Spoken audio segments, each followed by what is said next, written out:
Welcome to my channel. ఈరోజు అమ్మ వంటల రుచిలో నోరూరించే చికెన్ మసాలా కూర ఎలా తయారు చేసుకోవాలో ఇప్పుడు చూద్దాం.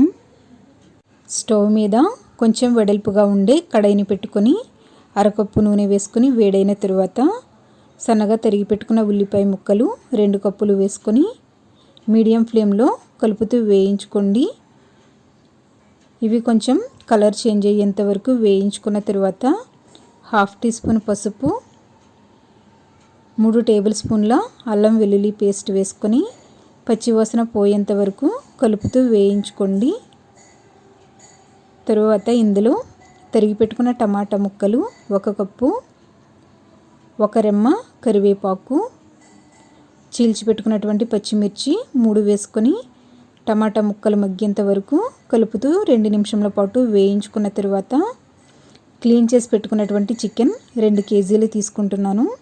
ఇలా 2 కేజీల చికెన్ వేసుకొని హై ఫ్లేమ్లో 2 నిమిషాల పాటు కలుపుతూ ఉడికించుకోండి.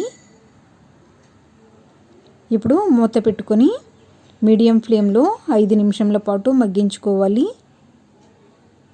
5 నిమిషాల తర్వాత ఇందులో 4 లేదా 5 టేబుల్ స్పూన్ల కారం వేసుకొని బాగా కలుపుకోండి.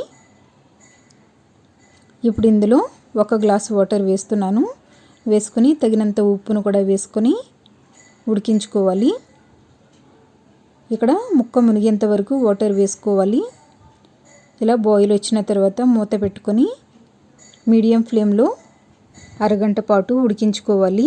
ఇది ఉడికేలోపు 3 టేబుల్ స్పూన్ల ధనియాలు, 3 యాలకులు, 4 లవంగాలు, కొద్దిగా దాల్చిన చెక్క, 1 టీ స్పూన్ జీలకర్ర, 2 టీ స్పూన్లు గసగసాలను మిక్సీ జార్లోకి వేసుకొని మెత్తని పౌడర్గా రుబ్బుకొని పెట్టుకోవాలి.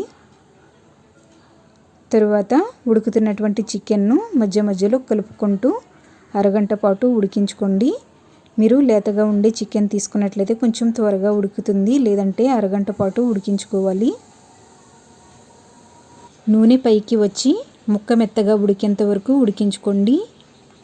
ఇలా ఉడికించుకున్న తర్వాత ఇందులో రుబ్బుకొని పెట్టుకున్నటువంటి మసాలా పౌడర్ని వేసుకొని కొద్దిగా కొత్తిమీరను కూడా వేసుకొని అంతా బాగా కలుపుకోవాలి. తరువాత మూత పెట్టుకొని లో ఫ్లేమ్లో 3 నిమిషాల పాటు ఉడికించుకోండి. ఇలా ఉడికించుకోవడం వల్ల మసాలా ముక్కలకు బాగా పడుతుంది. 3 నిమిషాల తర్వాత పైన ఇంకొంచెం కొత్తిమీరను వేసుకొని స్టవ్ ఆఫ్ చేసుకున్నట్లయితే వేడివేడిగా ఎంతో టేస్టీగా ఉండే చికెన్ కర్రీ రెడీ అయ్యింది. దీనిని రైస్తో కానీ, పులావ్తో కానీ, లేదా చపాతీ, పూరి దేనితో తిన్నా కూడా టేస్ట్ చాలా బాగుంటుంది. మీరు కూడా ఇదే విధంగా తయారు చేసుకుని ఫీడ్బ్యాక్ పంపించండి. ఈ వీడియో మీకు నచ్చినట్లయితే లైక్ చేయండి, షేర్ చేయండి, సబ్స్క్రైబ్ చేసుకోండి. Thank you for watching my video.